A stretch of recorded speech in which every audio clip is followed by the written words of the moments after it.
കേരളത്തെ സംബന്ധിച്ച് 2026 നടക്കുന്ന നിയമസഭാ തെരഞ്ഞെടുപ്പിന് വളരെ വലിയ പ്രാധാന്യമുണ്ട്.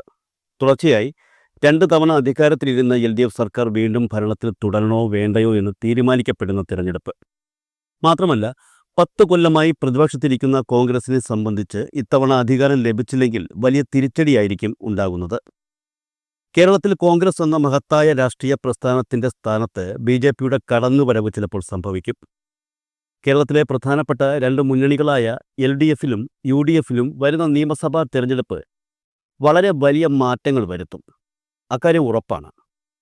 നിയമസഭാ തെരഞ്ഞെടുപ്പിന് മുൻപ് അധികാരം ആർക്ക് ലഭിക്കുമെന്ന കാര്യത്തിൽ ഒരു ഏകദേശ തീരുമാനമുണ്ടാകും. അതിനനുസരിച്ചായിരിക്കും കേരളത്തിലെ നിലവിലെ രാഷ്ട്രീയ പാർട്ടികൾ തീരുമാനങ്ങൾ എടുക്കുന്നത്.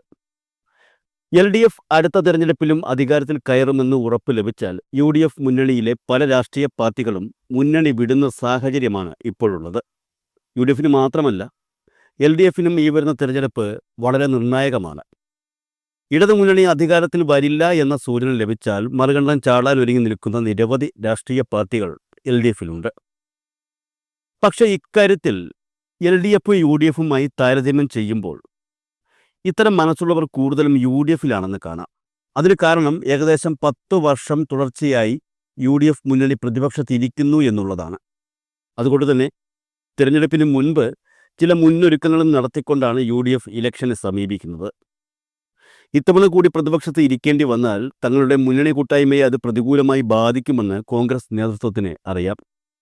അതുകൊണ്ട് ചില വിട്ടുവീഴ്ചകൾ നടത്താനും കോൺഗ്രസ് ഒരുക്കമാണ് എന്ന് വ്യക്തമാക്കി കഴിഞ്ഞു. ദേശീയ തലത്തിലും കോൺഗ്രസ് ഇപ്പോൾ പ്രതിപക്ഷത്താണ് ഇരിക്കുന്നത്. ആ സാഹചര്യം കൊണ്ട് തന്നെ കേന്ദ്രത്തിൽ നിന്നുള്ള ഒരു അനുകൂല സമീപനം കേരളത്തിലെ കോൺഗ്രസിന് ലഭിക്കില്ല.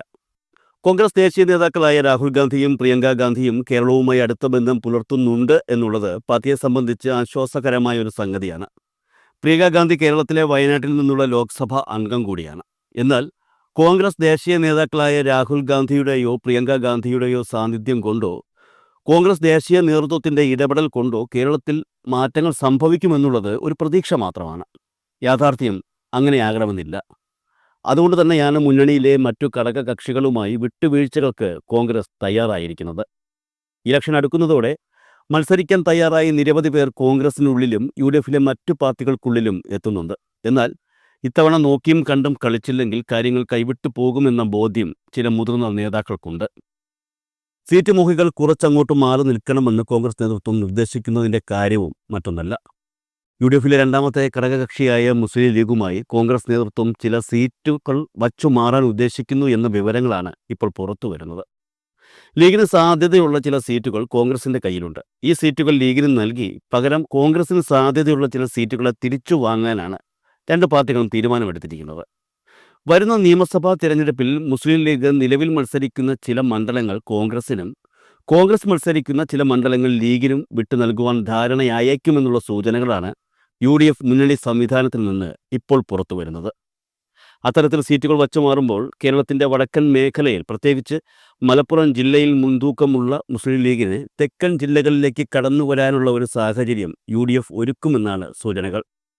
നിലവിൽ മുസ്ലിം ലീഗിന് വടക്കൻ മേധാവിത്വം ഉണ്ടെങ്കിലും തെക്കൻ ജില്ലകൾ അവർക്ക് ബാലികേറാം മലയാണ്. തെക്കൻ ജില്ലകളിൽ ഒരു സീറ്റെങ്കിലും ഇപ്പോൾ നേടുക എന്നുള്ളതാണ് മുസ്ലിം ലീഗ് ലക്ഷ്യം വയ്ക്കുന്നത്.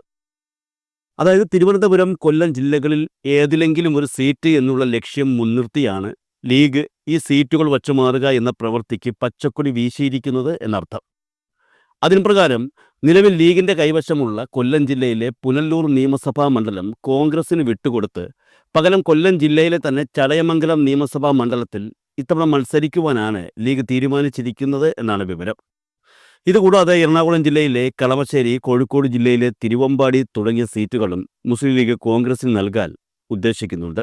പകരം കോൺഗ്രസിൻ്റെ കൈവശമുള്ള ആലപ്പുഴ ജില്ലയിലെ കായംകുളം, എറണാകുളം ജില്ലയിലെ കൊച്ചി, പാലക്കാട് ജില്ലയിലെ പട്ടാമ്പി സീറ്റുകളാണ് ലീഗ് ആവശ്യപ്പെടുന്നത്. ഞാൻ പറഞ്ഞു, മുസ്ലിം ലീഗിൻ്റെ ഇപ്പോഴത്തെ പ്രധാന ലക്ഷ്യമെന്ന് പറയുന്നത് തെക്കൻ കേരളത്തിൽ തങ്ങളുടെ സാന്നിധ്യം അറിയിക്കുക എന്നുള്ളതാണ്.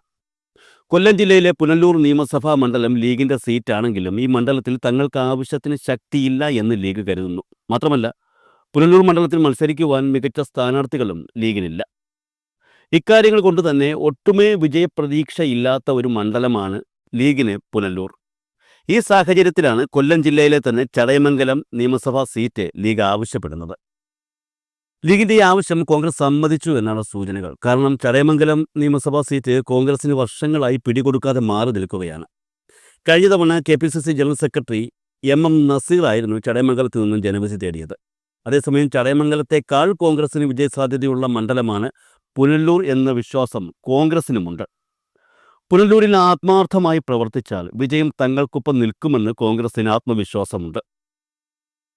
മികച്ച സ്ഥാനാർത്ഥിയെ രംഗത്തിറക്കുവാൻ സാധിച്ചാൽ പുനലൂരിൽ കോൺഗ്രസിന് അനായാസം വിജയം നേടാമെന്ന് തന്നെയാണ് കരുതപ്പെടുന്നത്. അതുകൊണ്ട് തന്നെ ഈ ഫോർമുല, അതായത് പുനലൂർ നിയമസഭാ സീറ്റ് കോൺഗ്രസ് ഏറ്റെടുത്ത് ചടയമംഗലം നിയമസഭാ സീറ്റ് ലീഗിന് നൽകുന്ന ഫോർമുല രണ്ട് കൂട്ടരും അംഗീകരിച്ചു കഴിഞ്ഞു എന്നാണ് സൂചനകൾ. ചടയമംഗലം സീറ്റ് ലീഗ് ഏറ്റെടുക്കുമ്പോൾ നിലവിലെ മുസ്ലിം ലീഗ് കൊല്ലം ജില്ലാ പ്രസിഡന്റ് നൌഷാദ് യൂനുസ് സ്ഥാനാർത്ഥിയായേക്കുമെന്നാണ് അവിടെ കരുതപ്പെടുന്നത്. അതുപോലെ തന്നെ ആലപ്പുഴ ജില്ലയിലെ കായംകുളം നിയമസഭാ മണ്ഡലവും മുസ്ലിം ലീഗ് ഇപ്പോൾ ആവശ്യപ്പെടുന്നുണ്ട്. എന്നാൽ ഇക്കാര്യത്തിൽ കോൺഗ്രസിന് അഭിപ്രായ വ്യത്യാസമുണ്ടെന്നാണ് അറിയുന്നത്. കാരണം കഴിഞ്ഞ തവണ കോൺഗ്രസിന്റെ വനിതാ നേതാവും യൂത്ത് കോൺഗ്രസിന്റെ മുൻനിര പോരാളിയുമായ അരിത ബാബു മികച്ച പോരാട്ടം നടത്തിയ മണ്ഡലമാണ് കായംകുളം. കഴിഞ്ഞ 2 തവണ MLA ആയ CPMലെ യു പ്രതിഭ ഇപ്പോൾ ഇമേജ് ഇടിഞ്ഞ അവസ്ഥയിലുമാണ്. അതുകൊണ്ട് തന്നെ അടുത്ത തവണ അരിത ബാബു അവിടെ മത്സരിച്ചാൽ ഉറപ്പായും ജയം തങ്ങൾക്ക് ലഭിക്കുമെന്ന് തന്നെയാണ് കോൺഗ്രസ് കരുതുന്നത്. എന്നാൽ അതുപോലെ തന്നെ ലീഗിനും കായംകുളം മണ്ഡലം പിടിച്ചെടുക്കാൻ കഴിയുമെന്ന ഉറച്ച വിശ്വാസമുണ്ട്. എന്നാൽ ലീഗിന്റെ ആവശ്യം കോൺഗ്രസ് അംഗീകരിക്കാൻ സാധ്യതയുണ്ടെന്ന് തോന്നുന്നില്ല. കായംകുളം നിയമസഭാ മണ്ഡലത്തെ സംബന്ധിച്ച് DCC നേതൃത്വവും പ്രാദേശിക കോൺഗ്രസ് നേതൃത്വവും അവിടെ കോൺഗ്രസ് മത്സരിക്കണമെന്ന് ഒരേ മനസ്സോടെ നിൽക്കുന്ന സമയം കൂടിയാണിത്. എന്നാൽ മണ്ഡലം തങ്ങൾക്ക് തന്നെ ലഭിക്കണമെന്ന് ശക്തിയായി ആവശ്യപ്പെടാനാണ് ലീഗിന്റെ തീരുമാനം. കാരണം സമീപകാലത്ത് കായംകുളം മേഖലയിൽ ലീഗിന്റെ ശക്തി വലിയ തോതിൽ വർദ്ധിച്ചിരുന്നു. ഈ സാഹചര്യത്തിലാണ് ലീഗ് കായംകുളം സീറ്റിൽ അവകാശവാദം ഉന്നയിക്കുന്നത്. തെക്കൻ കേരളത്തിലേക്ക് തങ്ങൾക്ക് കടന്നെത്തുവാൻ സാധ്യമായ 2 മികച്ച മണ്ഡലങ്ങളാണ് കായംകുളവും പുനലൂരും എന്ന് ലീഗ് ഉറപ്പായും കരുതുന്നുണ്ട്. എറണാകുളം ജില്ലയിലും ഒരു മണ്ഡലമാറ്റം മുസ്ലിം ലീഗ് ആവശ്യപ്പെടുന്നുണ്ട്. നിലവിൽ കളമശ്ശേരി നിയമസഭാ മണ്ഡലം ലീഗിന്റെ കൈവശമാണ്. ഈ മണ്ഡലത്തിൽ കോൺഗ്രസിന്റെ സഹായത്തോടെ നിരവധി തവണ ലീഗ് വിജയിക്കുകയും ചെയ്തിരുന്നു. എന്നാൽ കഴിഞ്ഞ തവണ വലിയ തിരിച്ചടിയാണ് ലീഗിന് ലഭിച്ചത്. മുൻ പൊതുമരാമത്ത് മന്ത്രിയും മുസ്ലിം ലീഗിലെ മുതിർന്ന നേതാവുമായ VK ഇബ്രാഹിം കുഞ്ഞിനെതിരെയുള്ള ആരോപണങ്ങൾ കഴിഞ്ഞ തവണ UDFനെ തിരിച്ചടിച്ചിരുന്നു. ഇബ്രാഹിം കുഞ്ഞ് മണ്ഡലം ഒഴിഞ്ഞതിനു ശേഷം കഴിഞ്ഞ തവണ അദ്ദേഹത്തിൻ്റെ മകൻ മണ്ഡലത്തിൽ പരാജയപ്പെടുകയായിരുന്നു. മാത്രവുമല്ല, പ്രദേശത്ത് ലീഗിൽ വിഭാഗീയത വലിയ തോതിൽ നിലനിൽക്കുന്നുണ്ട് എന്നാണ് വിവരം. അതുകൊണ്ട് തന്നെയാണ് ഈ സീറ്റ് കോൺഗ്രസിന് നൽകി പകരം മറ്റൊരു സീറ്റ് ആവശ്യപ്പെടാനാണ് ലീഗ് തീരുമാനിച്ചിരിക്കുന്നത്. കോൺഗ്രസിനെ സംബന്ധിച്ച് അതൊരു ലോട്ടറിയാണ്. കാരണം നിലവിലെ എറണാകുളം DCC പ്രസിഡന്റ് മുഹമ്മദ് ഷിയാസ് കളമശ്ശേരി മണ്ഡലത്തിൽ മത്സരിച്ചാൽ മികച്ച വിജയം നേടുമെന്ന് കോൺഗ്രസ് കണക്ക് കൂട്ടുന്നുണ്ട്. അതുകൊണ്ട് തന്നെ ഈ ഫോർമുല കോൺഗ്രസ് നേതൃത്വം അംഗീകരിക്കാനുള്ള സാധ്യത. കളമശ്ശേരി കോൺഗ്രസിന് നൽകുമ്പോൾ ലീഗ് ആവശ്യപ്പെടുക ജില്ലയിലെ തന്നെ മറ്റൊരു മണ്ഡലമായ കൊച്ചിയാവും. നിലവിൽ CPMന്റെ കൈവശമുള്ള മണ്ഡലം അനായാസം തങ്ങൾക്ക് നേടുവാൻ കഴിയുമെന്ന് ലീഗ് കരുതുന്നുണ്ട്.